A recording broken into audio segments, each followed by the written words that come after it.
ṣùgbọ́n àdúrà tí mò ń gbà tí mo dẹ̀ ní ìgboyà níwájú Ọlọ́run ni pé a máa ní country wa lọ́dún yìí.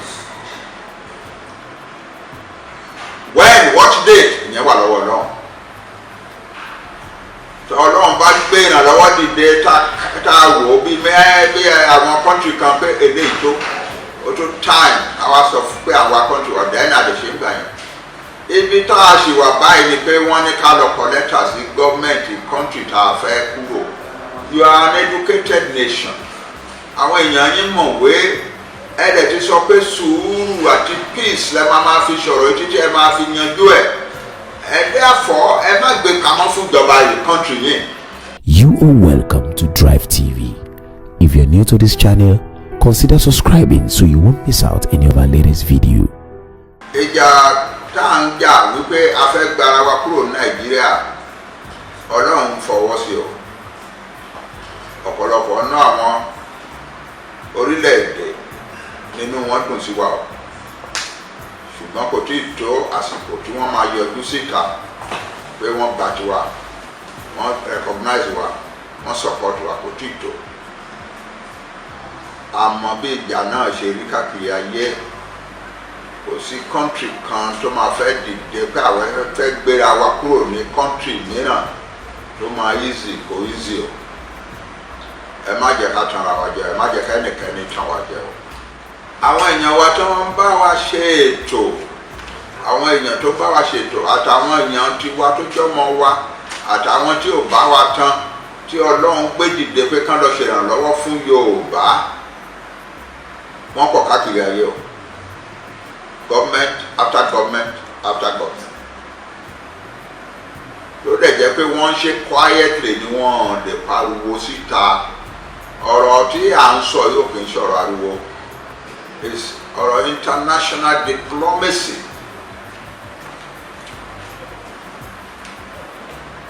Nǹkan tó wá ṣẹlẹ̀ láàárọ̀ yìí ni pé láti ìlú kan pàtàkì, àwọn tí mo sọ yìí mo ní wọ́n ń ṣiṣẹ́ wọn á pè mí pé bàbá kí ló dé tí mo sọ nǹkan tó wá embarrassing gọ́ọ̀mẹ̀ntì àwọn bá ṣiṣẹ́. Èmi ni mo ní káwọn lọ máa bá wọn ṣiṣẹ́ gbọ̀dẹ̀ mo dẹ̀ wá embarrass wọn. Kí ni mo ṣe láàárọ̀ kùtù? Àwọn ló jí mi, tẹlifóònù wọn ló jí mi láàárọ̀. Èmi embarrass wọn kẹ̀, kí ni mo ṣe tí mo fi embarrass wọn? Wọ́n ní mo lọ announce wípé àti ní country wa need help anybody mọ́, need kankan mọ́. Èmi ò sọ bẹ́ẹ̀. Wọ́n ní wọ́n sọ pé èmi gangan mo sọ bẹ́ẹ̀. Wọ́n ní wọ́n sọ àwọn èèyàn mi kan ló sọ bẹ́ẹ̀ pé àti ní country wa pé mẹ́sẹ̀gì yẹn dẹ̀ wà all over the internet. Okay, kí ni nǹkan tá a máa fi ṣe láti wá correct embarrassment yẹn? And the answer is you must issue a statement saying ẹni yẹn ò ní authority Yoruba people láti sọ nǹkan tó ń sọ yẹn. The Yoruba people need the help of the world. We need the help of the world. I repeat, we need the help of many countries in the world, especially the more powerful countries of the world. United Nations ò lè ṣe nǹkan kan. Ó di ìgbà tán bá rí wípé ọ̀pọ̀lọpọ̀ náà àwọn ìlú pàtàkì in the world pé wọ́n ti dìde láti wá ràn wá lọ́wọ́. Ó di ìgbà yẹn o. Pé kán dìde ká wá ràn wá lọ́wọ́ yẹn là ń ṣe ní abẹ́lẹ̀ abẹ́ tébù láti lè ṣe. Torí tá a bá gbé síta pé ìlú báyìí ló ràn wá lọ́wọ́, ìlú báyìí ló ràn wá lọ́wọ́, ìjọba Nàìjíríà lè dìde kó lọ máa accuse àwọn wọ̀nyẹn pé wọ́n fẹ́ da Nàìjíríà rú. Nítorí náà mo bẹ̀ yín o, ẹ jẹ́ ká má máa sọ nǹkan tí ò jẹ́ òótọ́ mọ́ síta. Pé àti ní country tiwa ó ti yanjú àníìdí ìrànlọ́wọ́ kankan, it is not true, àti ní country wa o. Ṣùgbọ́n àdúrà tí mò ń gbà tí mo dẹ̀ ní ìgboyà níwájú Ọlọ́run ni pé a máa ní country wa lọ́dún yìí. When what date ìyẹn wà lọ́wọ́ náà. Ọlọ́run bá gbé ìrànlọ́wọ́ dìde tá a wò ó bí àwọn country kan pé eléyìí tó time àwa sọ pé àwa country ọ̀dà ẹ̀ náà lè ṣe ń gbà yẹn. ibi tá a ṣì wà báyìí ni pé wọ́n ní ká lọ kọ lẹ́tà sí gọ́ọ̀mẹ̀ntì kọ́ńtì tá a fẹ́ kúrò. You are an educated nation.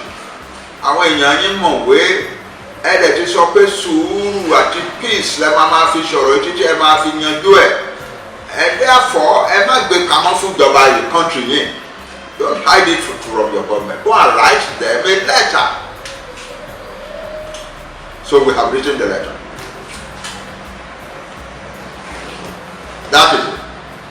Àní kàtà àdè sọ ní lẹ́tà yẹn, a sọ pé àti ní kọ́ńtì wa àfẹ́ yín mọ́, tá a bá sọ yẹn ogun la fẹ́ dá sílẹ̀ yẹn o. Àwọn á dìde wọn lọ máa attack àwọn èèyàn wa lé o. We cannot say that. Nǹkan tá a sọ ni wípé ó tó time àwa fẹ́ lọ,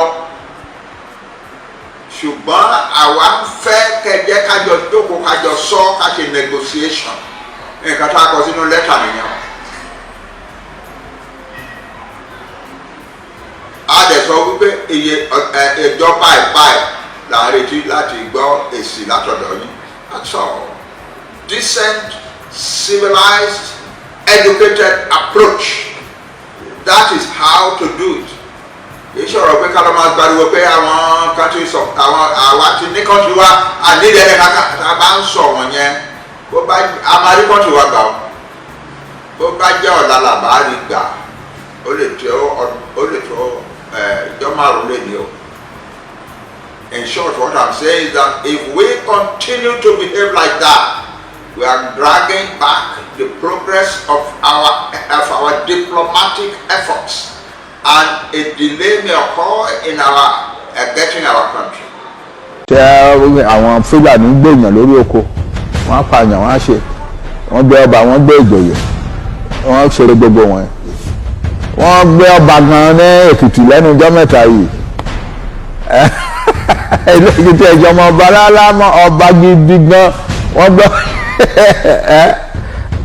No, ojú bàbá wa ò rí burúkú yẹn, ojú àwa ń rí báyìí burúkú gidi nìyẹn. Ọlọ́run fún Sunday ní agbára tó fi lè sọ pé a ò gbà kó fi kọ̀yà, ó kọ̀yà fún gbogbo wa ni. Agbára gbogbo tí àwọn oríjọ́ nígbà wọn tí wọ́n fi ṣe oríire fún wa ẹ ti kó gbogbo ẹ ti kó sọ́wọ́ federal government. Kò dáa náà báyìí ó ń burú sí lójoojúmọ́ ni, ó kàn jẹ́ pé ó ti wá bọ́ sẹ́yìn, restructuring ò lè ràn án mọ́, restructuring ò lè ràn án mọ́ o. So ẹni tó bá ní gbogbo afẹ́nifẹ́re ló ń fẹ́ restructuring ò tán ara jẹ. Àwọn èèyàn tó bá wa ṣe rálì ìjọ yẹn 166 countries náà ti wá, 100 about 4.2 million people. Nǹkan tán wá wọ́n ń wá their own country, and they're all over the world fighting for it. We don't have to be part of Nigeria. So now they want their own country. Kò dẹ̀ sẹ́ni tó lè nìkan máa tó máa gbà kúrò lọ́wọ́ wọn. They want their own country. Nigeria is the thing holding us back and down. Nigeria is holding us back. Nigeria is holding us down. And it is time for us to free ourselves from that stranglehold. Our Tunisian government who were for 3 years to Nigeria independence to do. By 1957, our Yoruba Tunisian government it was. So we were not one country essentially. Àjọrò gbogbo àwọn bàbá wa ń jẹ́ ènìyàn kan fi kó wa wọ Nàìjíríà. Ilé tí wọ́n pè ní Nigerian Commission in London Western region lónìí bẹ̀. Wọ́n ní ó ń jẹ́ Nigerian Commission báyìí. Nígbà tó wá di 1999 wọ́n wá ṣe constitution kan tó wá ṣe pabambari gbogbo ẹ̀. Pabambari ni. GBT constitution ni. Thank you for watching. If you're new to this channel, consider subscribing so you won't miss out any of our latest video.